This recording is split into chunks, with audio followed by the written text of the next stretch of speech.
imagine you build a Shopify store, you miss a few things, you don't do it quite right. There are bridges that you can burn. If you're going to be approaching suppliers and you've got a few things wrong and you didn't kind of get the foundations right, there could be some irreparable damage done to your brand and your reputation as a business. I remember when I first showed my website to my friends and they couldn't believe that I'd designed a full website, that I'd been able to create something with its own URL, .co.uk, and then we had all the different pages, and they thought that I had to create all that from scratch. Suppliers are going to be seeing our store, so we want to make sure that we're earning their trust. It's so easy to get in your own way. I've seen it a lot in myself when I first started up, and also now speaking to people on the Dropship Unlocked coaching calls. I think the business is going okay. It seems to be making money. Make sure you're checking your stats, pacing yourself so you can constantly improve. And what gets measured gets managed, as they say. Early in my career, I made the mistake of just focusing solely on... In business, I believe it's the best game in the world because there's real life rewards. You actually, when you win in the game of business, you can generate thousands of pounds for you to change your life and your family's life, but also you can live life on your own terms and travel and have an amazing experience. The temptation for people, because of all the noise that you see on YouTube and everybody talking about, you just have to build a great Shopify store. But there's a lot more to it than that. And it's that's the tip of the iceberg. There's actually a whole kind of foundational part of the business. And the Shopify part is just the customer facing part.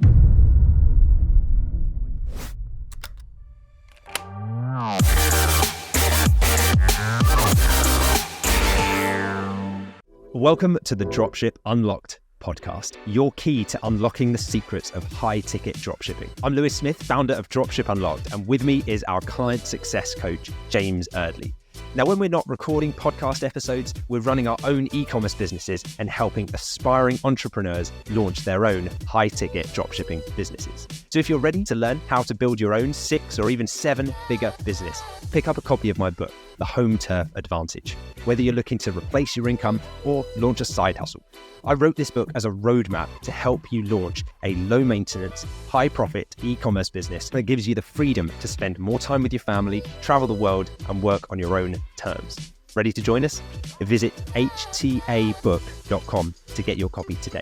Now sit back, relax, and let's unlock your potential with the Dropship Unlocked podcast. Imagine waking up to a business that's not just thriving, but practically printing money, all while you have the freedom to live life on your own terms. Sounds like a dream, doesn't it? But what if I told you that that dream could be your reality? In today's episode, Lewis and I are going to be talking about how you can build a Shopify dropshipping store to enable you to earn thousands and turn that dream into a reality. We're going to be covering everything from your initial store setup to scaling, and then talking about how we can maximize your conversion rate. We'll cover it all so you can see how your vision can turn into a reality. So Lewis, I think we're going to be covering a few game-changing strategies today about Shopify store building and maximizing conversion rate. So are you excited to cover this topic today? Yeah, absolutely. Looking forward to providing some actionable and valuable advice for anybody listening. So let's dive into it. Fantastic. Let's dive straight in. So talk about what is the first step that we're going to take when you want to start and build your own Shopify dropshipping store. Yeah, so I think the temptation for people, because of all the noise that you see on YouTube and everybody talking about Shopify, it's like that, everybody jumps straight to the step of actually building a store. And they think that the key to success in e-commerce is you just have to build a great Shopify store. But there's a lot more to it than that. And it's that's the tip of the iceberg. There's actually a whole kind of foundational part of the business, and the Shopify part is just the customer facing part, then gets presented. So for anybody that's not familiar, Shopify is a great tool. It's an e-commerce hosting platform. It acts as like a back-end CRM as well, where you can manage your orders, your customers, and kind of keep track of your business and the numbers and the metrics. And it's really good, market leading, but it is just part of the jigsaw, the puzzle that is business, right? So lots of people make the mistake, I think, of before they have their foundation set up for their business, they dive straight into, okay, I've got to just build a Shopify store, as if that's the answer to it. But really diving in at the deep end of the pool and kind of saying, okay, well, I've got my store now. If you can't swim, do you want to be diving in at the deep end? Is that the best way to learn to swim? Because the stakes are quite high, right? Especially in that scenario. But imagine you build a Shopify store, you miss a few things, you don't do it quite right. There are bridges that you can burn. If you're going to be approaching suppliers and you've got a few things wrong, and you didn't kind of get the foundations right, there could be some like irreparable damage done to your brand and your reputation as a business. So I think that before even approaching Shopify, as tempting and as shiny as it is, and it's, you know, it's great fun to play with and move things around and make it look really cool, what we'd advise doing is start with the foundations, start with the fundamentals, get your limited company registered, for example, get your business bank account set up. We'd advise selecting a niche that meets our criteria for the home turf advantage model if you want to do our type of UK-based dropshipping, where you're working with UK suppliers, next day delivery on products to customers. And we have something like 9 different criteria, which we have for niche selection and niche validation. So that's things like the level of search demand. So you can determine how frequently is a search term searched for by people in your market, so in the UK in our case, every month on Google, which is amazing. And we can look for products and niches that are not trending, you know, so we don't want a business that's just kind of like peaking and then it suddenly just drops off the face of a cliff. We want nice supplier availability and the right types of suppliers as well. So suppliers who are already set up and willing to dropship for you, so that you're not having to try and convince brands that dropshipping is a good model that they could try. Instead, we validate a niche first to ensure that the suppliers in that niche are already set up to dropship, so that there's no worries about getting suppliers once you're in. You don't want to be in a seasonal market, because then you don't have a business that works for half the year.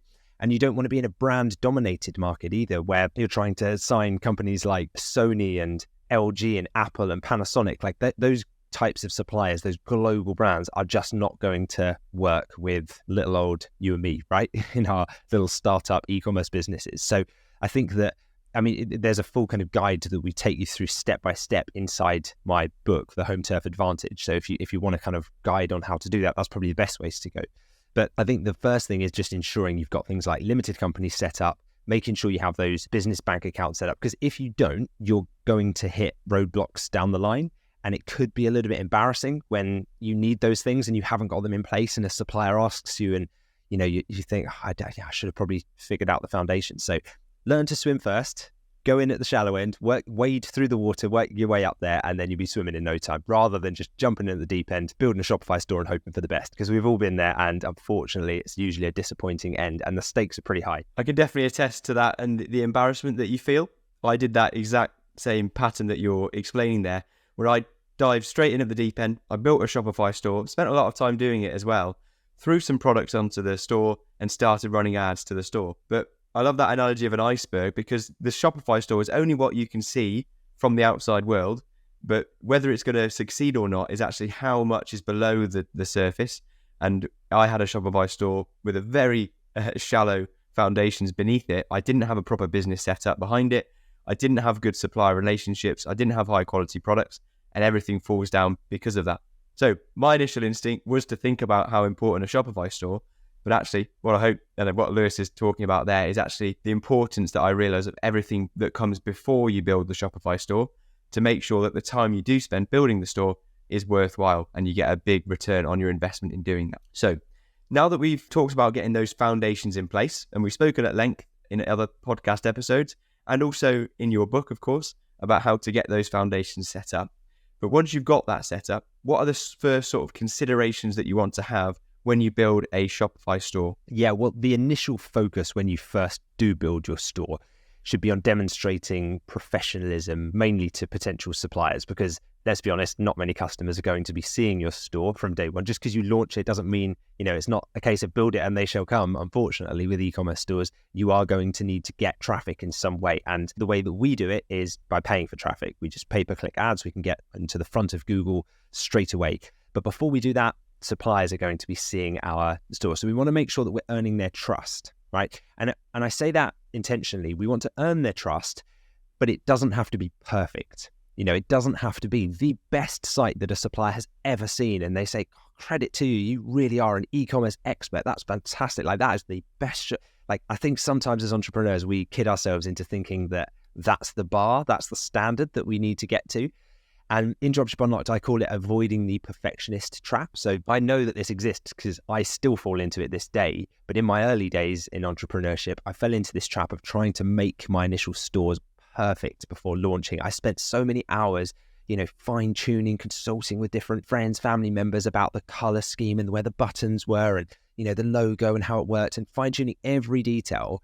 And there's nothing wrong with having pride in your brand and taking time and enjoying the process. But then you do all of that only to realize that what really matters is getting up and running and profitable, because you've got a lifetime of running that business to perfect it and fine tune it and hone it in. And what's really nice is once you have profit coming in from the business, you can actually bring in some of the best people in the industry to help with that and pay them for their expertise, rather than you try to wear the hat of not only a business owner, entrepreneur, but also a Shopify web developer and a branding designer and a logo creator and a marketer and an email copywriter. And like, you're doing all of this stuff and it can become very, very time consuming. You're very kind of spread thinly and you won't get up and running because you'll be stuck in this perfectionist loop. Imagine if you were going for a job interview, right? And you had the job interview lined up. You knew it was a fairly professional company that you were going to interview with. They're not going to judge your performance on how expensive a suit you've decided to buy for that interview, right? That will be a factor. Like if you turn up in a tracksuit, that will give them a very different impression versus if you turn up in a suit, right? So first impressions do count, but they're not going to walk in and, ask you for the receipt that you purchased your suit with, because it's not that superficial. They don't necessarily care about that. They want to know, are you a good employee? Can they trust you? And the equivalent with suppliers is, are you a good brand? Can they trust that you're going to look after their brand's name? Are you going to look after the customers that you're selling their products to? Like, these are the things they care more about. They just need to meet a certain threshold, a certain bar of professionalism with your store. And so the reason I bring this up is because I see so many people get in their own way with this, and it's not obvious when you are the person it's happening to. So I'm giving you this as outsider information that can hopefully help you figure out, is that me? Am I being like that? Because I know I certainly am like that. So I'm the first person to do this. But it's a bit like, you're over preparing for that interview. You're cramming hours and hours of research. You're staying up late for weeks ahead of it, trying to get all the knowledge that you can because you want to be so ready for this interview. And then the big day comes, you turn up to the interview and none of the questions even come up. It's not even about anything that you researched, and you realize, oh, did I spend so long researching just because I was kind of nervous and procrastinating and looking for a reason not to go to it? And so you've got to be ready, confident, prepared, as you have when you speak with suppliers, but don't use procrastination as an excuse not to move forward with signing your suppliers. Once you are ready, once you have the store, you've been through week 3 of Dropship Unlocked and you have a professional store up and running, we give you the email and phone scripts to use with suppliers inside week 4. You have everything you need. And in week 3, we actually build what we call an MVS, which stands for Minimum Viable Store. And that is the store that you can use to show suppliers and start making tens of thousands of pounds in sales per month. And then maybe you decide down the line, I'm going to allocate £500 to getting a branding overhaul of my site, where you have a custom built theme put in and you have your logo redone and make it look really good from like people who do this for a living, rather than you having to try and learn all these skills and spend months delaying and procrastinating what could have been profit generating months and time for you. Yeah, it's so easy to get in your own way. I've seen it a lot in myself when I first started up. And also now speaking to people on the Dropship Unlocked coaching calls, I hear it a lot when people are finding that they're taking longer than they were expecting to build a store, but it's often because they're falling into that trap of wanting it to be perfect straight away. But as you've spoken about, it's more about professionalism. And it's clear that with the directions that we give, we're about trying to get people to make money as quickly as possible so they can reinvest then into getting a store better once you can reinvest profit, instead of investing your time before you're up and running. And the way we do it with the minimum viable store is that it's designed to appeal to suppliers. So not necessarily customers being the first people in mind that are going to see our store. Initially, it's about that professionalism for suppliers. So how would you recommend for people that they would build a Shopify store that would appeal to suppliers? Yeah, the first thing you have to do is design your store to reflect a reliable and credible business. So there's lots of things that we can do here to ensure that when the suppliers look at the store, it's ticking all the boxes. Imagine they have like a checklist in front of them, and we actually provide you with a pre-store launch checklist of kind of 20 plus items where you just tick them off. But imagine there are certain things that they're looking for, like they want to see that you can provide great customer service. They want to see a professional phone number front and center. They want to see your delivery policy clearly stated. They want to see what their products would look like. So you can provide, you can just use a free theme to start with. The Shopify have some incredible free themes. You don't need to go fancy with it when you start, and get a logo put together. There are some like amazing AI tools now you can use to get like 50 iterations of a logo created in seconds. Or you go to a site like Fiverr or Upwork and have a logo created for £10. Really, really basic. Doesn't need to be flash, because remember, you can redo this stuff later. We're not saying don't do it forever. Just for now, let's get up and running, making profit, and let the business fund that kind of stuff. And in terms of showing the supplier what their products will look like on your store, you can include demo products on your store and allow the supplier to kind of navigate it and see. So in terms of like selecting demo products, how we do that, what kinds of products we choose, that's all kind of covered inside week 3 of the program. That's a bit more of an in-depth, like step-by-step process.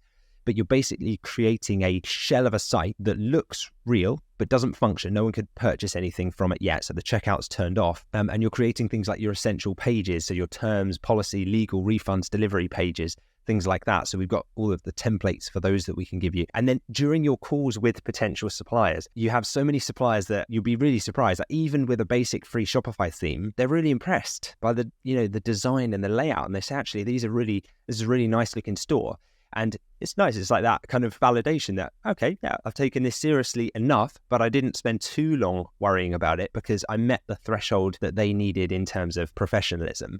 And I think initially it's a nice way of showing them that you're serious, showing them that you are there to stay and that you want to look after their brand, and you'll be around for the long term. You're not some fly-by-night trader that's here today, gone tomorrow. And a really a ninja tip that you can use actually if you are looking to sign suppliers is before you make those supplier phone calls, if you get your remarketing set up, so your Facebook, your Instagram and your Google remarketing, which means when someone visits your store, they then see the ads for your store across those different platforms for the next 30, 60, 90 days. If you do that before you call the suppliers, then the suppliers will see your ads after they visited your site. So if you're on the phone with them, which we always recommend either going to see suppliers in person or do it by the phone, never do it by email or online forms or anything like that.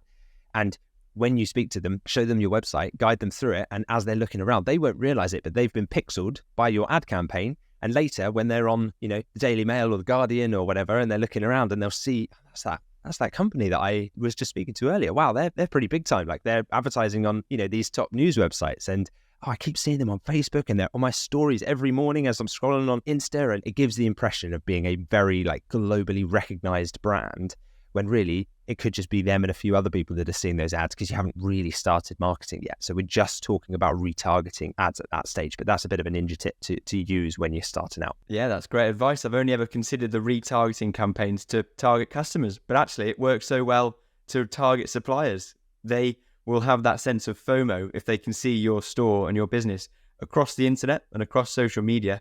They'll want to be a part of that. They'll want their products to be showing instead of their competitors on your retargeting ad. So yeah, it's a great idea. I think something that you mentioned in there as well is that you use a Shopify template, so a free theme, and that does a lot of the work for you. I remember when I first showed my website to my friends, and they couldn't believe that I designed a full website, that I'd been able to create something with its own URL, .co.uk, and then we had all the different pages, and they thought that I had to create all that from scratch. But then I explained that when you use Shopify, as soon as you choose a free theme, essentially it's a template is there, and then you're just adding your colors, the photos, and the products, and a lot of it is done for you, as well as the pages that you said you need to set up before you contact suppliers as well. The templates are there within Shopify. You just need to tweak those slightly. So this is your privacy policy, your cookies policy, your returns page, those sort of things. It's all almost done for you with Shopify, but you just need to know how to change that wording to make sure it reflects your business and your policies that you've got with your suppliers as well. That's why we recommend Shopify so highly. And I know that there's a partnership actually that we have with Shopify. If people go to dropshipunlock.com/Shopify, you do get an offer of 3 months for £1 per month. So just thought I'd plug that in there without letting you go, without knowing that their offer is there. So we've talked about the first step to growing a thriving Shopify store, and that was about the initial store setup, making sure it's in professional and set up correctly. Now let's talk a little bit about scaling and how we can take that Shopify store to the next level. So we're scaling our business now. That minimum viable store has got us up to the first tens of thousands of pounds per month. How can we scale the business and make sure the store is also being scaled alongside? Yeah, I recommend doing it sequentially. So it is done in a sequence. There's a reason for it, right? And so by focusing on those foundational elements first, you're then able to enhance the store once it's up and running. So what that allows you to do is build your business and grow your business without losing sight of what matters most, which is serving our customers effectively and professionally, making sure we're running a brand that we are proud to stand behind and that will be well reviewed and that, we can be confident in, because customers are delighted by the service that we provide, right? That's really what matters most as a business owner, because if your worth as a business owner is determined by the value that you add to the market, right? So we got to make sure we're focused on that first. So you really just start with the basics, you focus on getting the store up and running, and then you can reinvest some of that profit from the store into making it better, and you kind of level up. It is literally like a video game. It's like when you're younger and you get a new video game and it takes you a while to even just figure out how the whole thing works and control your character, and you're like, okay, yeah, this is backwards, this is forwards, like this is get in the car, whatever, and you make a few mistakes initially, and that's the same in e-commerce. You're going to make mistakes, right? They're on the early levels. That's the time to make the mistakes. Don't try and scale too quickly too soon. And then once you find your feet and you got used to the controls on the game, that's when you're ready and stable and confident that you can start trying to fly through the levels and work towards completing the game. And it's the same with the game of business. You want to learn the controls first, get the business stable, have profit coming in the door, and then you can start doing some more experimental stuff and be like, oh, let's try a different type of ad campaign, let's try a different type of invest in some email marketing, invest in some different display banner ads, like different things to the core basics that make this work. But it is a very sequential process, and we design the step-by-step process in an order for a reason, because that's the way it works best. And then after we're profitable, once you have some money set aside in the business, you could then look to invest in maybe a paid Shopify theme, or you could work with a developer on Upwork to have a custom-made Shopify theme. You could have them design it in exactly the way that you want it for your business and your customers. You can even survey the customers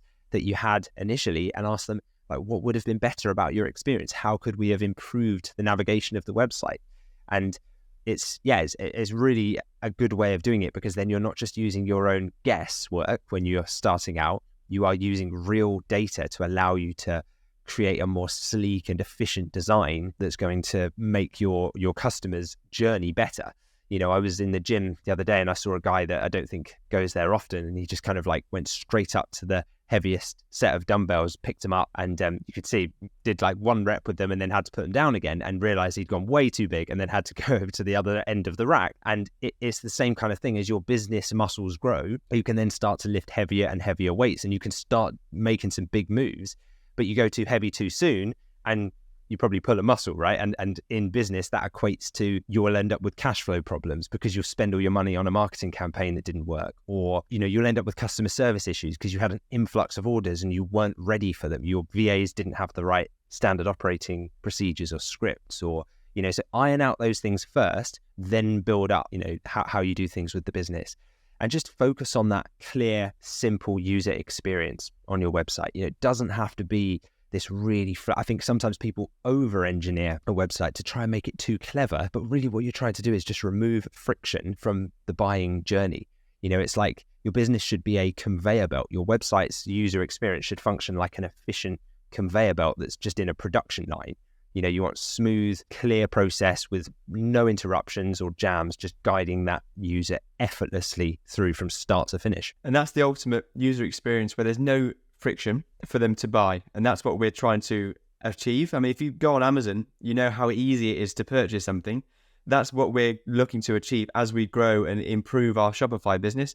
We want to make it as simple as possible. Luckily, Shopify are making it easier for us, and they are released recently in the last few weeks, the one-step checkout for Shopify stores. So it's going to become more like Amazon, and that's going to improve the conversion rate, I think, for all Shopify stores in the long run. Definitely. And things like Shop Pay as well, that where like if you've ever purchased something on another Shopify store, of which there are millions on the internet, it gives you the option to save your details into your Shop Pay account. So if ever you're on another Shopify website, even if the two are completely unrelated in your mind as a customer, it's just a one-click button, and then bam, you can just pay using existing details that are already there. So yeah, another one of the benefits of using Shopify, I think. Absolutely. And this is why they're a leader in the e-commerce space. And we can jump in on that and use all of their experience to make a high converting store, and we can get there much quicker than people in years gone by. So definitely an advantage to starting now. And I like that conversation about scaling, because it is so much like a game, like a video game. But in business, I believe it's the best game in the world, because there's real life rewards.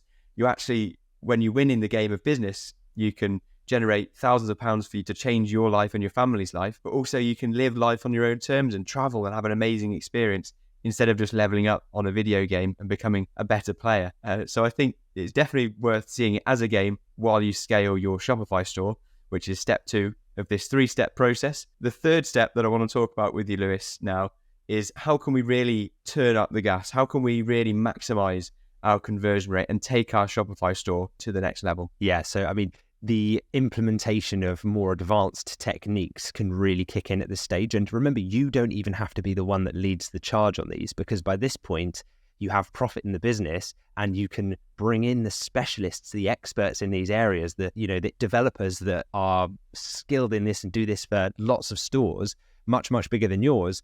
And so you could bring them in, and things like A/B testing, for example. You could find what are your winning products and then maybe create a optimized sales page for that product and split test it against the original, right? So that's where you send, say, 50% of your traffic to the original page and 50% of it to the newly designed, improved, optimized page, and see which one converts better. Run the test for a period of time, and once you have a statistically significant winner, you roll it out, and that becomes the new control. That's the new one that you then test other iterations against. And so that can be a really good addition to increase your conversion rate, because if you double your conversion rate, you've doubled your store's profit, which is and really, like, at low conversion rates, that's not that difficult to do. That's just removing a couple of friction points out of the business. Other things are adding more compelling call to actions throughout your store and just ensuring that you have that seamless checkout process. So for example, the one-page checkout that Shopify has just launched, just little things like that you can tweak and optimize and test out. It's like if you're getting ready for a night out and you try on a couple of different outfits before you're going out and you kind of test them out in the mirror, you're seeing which you'd prefer, and then you decide to go out with a winner, right? And you're like, yep, I like this one, I'm going to go with it. It's the same thing with split testing, except it's not you judging yourself in the mirror, it's your customers judging you with money. So getting the winner is really important and sets you up for a more profitable business, and it also sets future customers who come to your store up for a smoother, easier buying experience. So it's like win-win both ways. So you should constantly be testing these things. And yeah, it's definitely one of the key ways to scale. The other thing I'd mention is making sure that you monitor your key metrics as you go. So keep an eye on things like your conversion rate and your bounce rate and your other essential metrics in the business. It's like if you're training for a marathon, you're going out and you're wearing your Fitbit or Apple Watch or smartwatch when you're running. You wouldn't run a marathon without checking your pace, or your heart rate or your distance covered. Most people wouldn't. So it's the same in the race of business, right? Make sure you're not just running blindly and thinking, well, I think the business is going okay. It seems to be making money. Make sure you're checking your stats, pacing yourself so you can constantly improve, and what gets measured gets managed, as they say. Early in my career, I made the mistake of just focusing solely on conversion, so sales at all costs. I was like, we just got to make some sales, get some revenue in, great. And we were making lots of sales. Revenue was very high, but profit wasn't where it needed to be, and it wasn't where I knew it could be either. And I was thinking, what's going on here? And I kind of looked at, okay, so we negotiated better margins with some suppliers, and we reduced our ad spend on certain brands that weren't as profitable as others. And over time, you start to see that return on ad spend, that ROAS, creep up. And I realized that was one of the metrics that I could really be focusing on. That's one of the levers in my business profitably, so that when I'm scaled up to a business 10 times the size of where I'm at now, everything has remained profitable throughout that journey, rather than just saying, okay, well, let's scale revenue, and then suddenly we're out of business because we spent all the cash we had. So it sounds simple, but a lot of people get a little bit, they jump the gun and they just want to scale at all costs too quickly, and it can be very problematic. Yeah, completely agree. It's an exciting time, but you just need to make sure you're always profitable throughout that scaling process, and that's going to make it a seamless process for you without having the unnecessarily difficult ups and downs if you try and do things too fast. But this really might appeal to you. If you're the data-driven type of person, you might want to run these tests yourself. But as Lewis says, instead, bring in someone that's an absolute expert in the industry, as I have done, and they'll teach you how you can improve your conversion rate. They're experts at looking at your Google Analytics data. They'll tell you where your opportunities are, and they'll be able to run tests until we can find out how to fine tune and keep improving the store's conversion rate and overall profitability. So it's been a game changer for me working with some real experts and getting the business to that next level in that third step of the process. So lots of things covered there, Lewis. Thanks for taking us through that process, and hopefully people can take away lots there to build a Shopify store that they know can convert and turn their vision of an e-commerce business into a reality. So some actionable steps for people to take away from this, Lewis. Where would you recommend that people start? Yeah, I mean, just to recap, really, just start with the foundations. Choose a niche that's in demand and meets the criteria that we talked about. Don't be the person that just dives into the deep end before you've learned to swim. You know, the stakes are too high. Make sure that you are learning first and then scaling up gradually. Choose the right platform and tools as well. We talked about, start with Shopify. It's the market leader for a reason, and focus on building a store that's simple for customers to buy from. But remember, you're also initially appealing to suppliers. And so remember, as you're turning up to that job interview, you don't want to be, you want to be confident and showing suppliers your store, but don't overthink it and end up delaying for months because you're chasing perfection. Remember, they don't care how expensive the suit is. They just want to see that you taking the interview seriously. It's the same with suppliers. Implement what we've discussed, apply the 3 steps we've covered today, and just don't be afraid to learn from your mistakes. It's much easier to make mistakes before you've scaled than it is, and it's much less expensive to do that in the early testing stage. So start with those smaller weights first, build up gradually to the heavier weights, and don't try to scale too big too quickly because it will cause you problems in your business. And if you want to follow a system that teaches you how to build a dropshipping business capable of generating multiple 7 figures, grab a copy of my book, The Home Turf Advantage, from htabook.com. Just a quick heads up, if you'd like to share your questions, stories, successes, or challenges, you can email us directly at podcast@dropshipunlocked.com. And you never know, we might even feature you on the next podcast episode. Also, if you want access to today's show notes or any of the resources we've mentioned in the episode today, then head over to dropshipunlocked.com/podcast. We also have a small favour to ask of you. If you enjoyed the show so far, if you could take a minute to leave us a rating and review on your podcast platform of choice. You wouldn't believe how much your reviews help us grow the podcast. We'll even read out some of our favourites on the next episode. So if you want to be featured on the show, please do go ahead and leave us a review today. Thanks so much for your support. We really couldn't do it without you, and we absolutely love hearing what you think of the podcast. Now let's answer a question in from a listener. Remember, if you want your questions answered on a podcast episode, all you need to do is email us. It's podcast@dropshipunlocked.com, or you can do exactly what Sarah has done, and she left us a question as a comment underneath one of our recent YouTube episodes. So do that as well. And Sarah's left us a comment that we're going to answer in today's episode. So Sarah's question is, how do you get around cash flow issues for your first few orders so that you can pay the supplier instantly so they can get the product sent to your customer as fast as possible? Thank you very much for your question, Sarah. So yeah, it's a good one. There is a short delay between receiving payment and Shopify's payout. So when you first receive payment from the customer for your very first order, there will be a short delay usually before Shopify's payment pays out. And usually it's about 3 working days. So understand that this is a temporary challenge, typical in the initial phase of launching your business, because after a while, that period, that time delay won't really matter because you'll have the cash. And actually, I think they even reduce it, don't they, James, to a lower level than 3 days. So it's a shorter time period. But we're in the situation hypothetically here where it is the first order. So what do? Well, your first option is you just use personal funds to cover the first order. So what you could do is a director's loan, where you as a director of your limited company loan money into your business. So say the order was £600-700, something like that. You would put £600-700 into the business. The limited company would then pay the supplier for the order. The order would go out. 3 days later, you'd receive the funds in. So say you'd receive the £1,000 in, right? Make £400 profit on it. And then you could take back the £600 out of the limited company tax-free back to your own personal bank account because you're repaying back the director's loan. So there'd be no tax to pay on that, like no concerns with that, as long as you do repay it to yourself. That way it minimizes delivery time because you can still offer the customer next day delivery. You'll be reimbursed in 3 days anyway. If using your own money isn't your preferred option, then you could leverage a business credit card. A lot of people do that. They use a credit card where you get rewards points for it. So you could have a limited company credit card with a line of credit on it that you just purchase the item from the supplier using.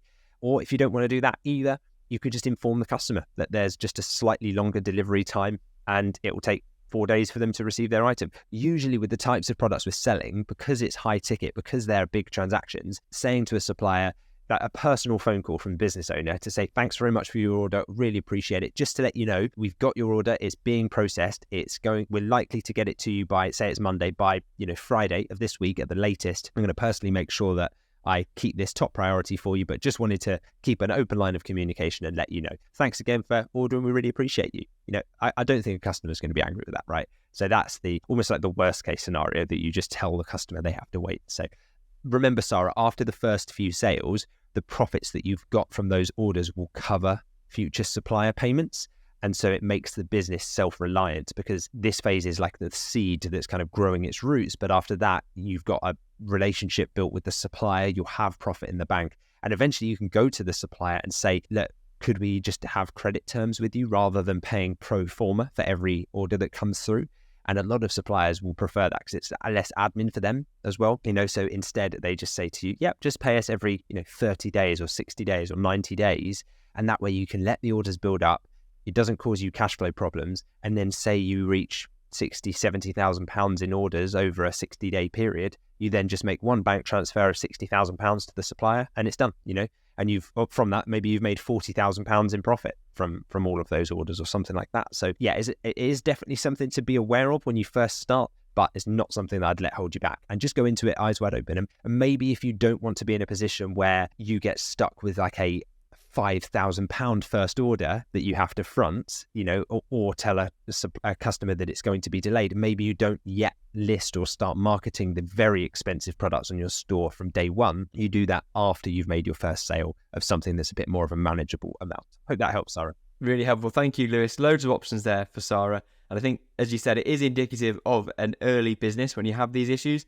Eventually, you'll have a big buffer of cash inside your business bank account, and the money will flow in, the money will flow out for your orders, and it'll all be seamless and you won't have to wait for the payout. Just initially, there is that slight delay, but hopefully you've got some options there to think about to make sure you're confident to get started. Fortunately, I will say with dropshipping, it's very different compared to a lot of other business models where you'll only pay for an order when you know that you're going to be reimbursed. Whereas with a lot of different business models, you'd have to pay anyway, even before you've received any orders. So it's very different, and there is definitely an advantage of the dropshipping business model for that initial cash flow. So thanks again for your question, Sarah. We're now going to highlight a review that we've had recently from a listener. And this review has come in from James, and James left his review actually by emailing us directly. So I'll read out what James has said. I'd like to thank you for taking the time and effort to create the course material in the way in which you have done. I'll be honest, I was skeptical at first. However, after sinking my teeth into the course and now having just completed week 3, he's now currently in the process of contacting suppliers. He's going to be confident that he will eventually become successful. So thank you so much, James, for that kind review and your support of the podcast. Yeah, amazing. Thanks, James. That's a really kind review, and we'll continue to release these podcast episodes, and we're excited to hear about the continued success of your business. If you'd like to support the podcast, it only takes 10 seconds. The way for us to gauge if you enjoy our content is through your reviews on your preferred podcast platform. Alternatively, if you watch us on YouTube, don't hesitate to drop a comment on this video of this episode, and you might just hear your review read out on the next episode. Also, why not share this episode with someone you think would enjoy this? By sharing this guide, your friend or family member will realize that you've discovered a hidden gem here at Dropship Unlocked, and hopefully they'll get as much value from us as you have. It's a simple gesture that can help them succeed, and when both of your businesses are flying in the future, they'll have you to thank for helping them get started. Thanks for joining us on this episode of the Dropship Unlocked podcast. We hope you found the discussion both inspiring and entertaining. If you're ready to begin your own high-ticket dropshipping journey, then here's what to do next. I've taken all of the years of my own experience, both in running my e-commerce businesses and teaching hundreds of others how to do the same, and I've condensed it all into my book, The Home Turf Advantage. It's your comprehensive guide designed to help you create your own e-commerce business, and you can grab your copy today at htabook.com. Stay connected by subscribing to the podcast. This way you'll never miss an episode packed with valuable insights. And if you enjoyed what you heard today, please leave us a review. Your feedback motivates us and we love sharing our favourite reviews on future episodes. And thank you for deciding to spend your time with us today. We really appreciate you and we look forward to sharing more high-ticket dropshipping insights with you on our next episode of the Dropship Unlocked podcast.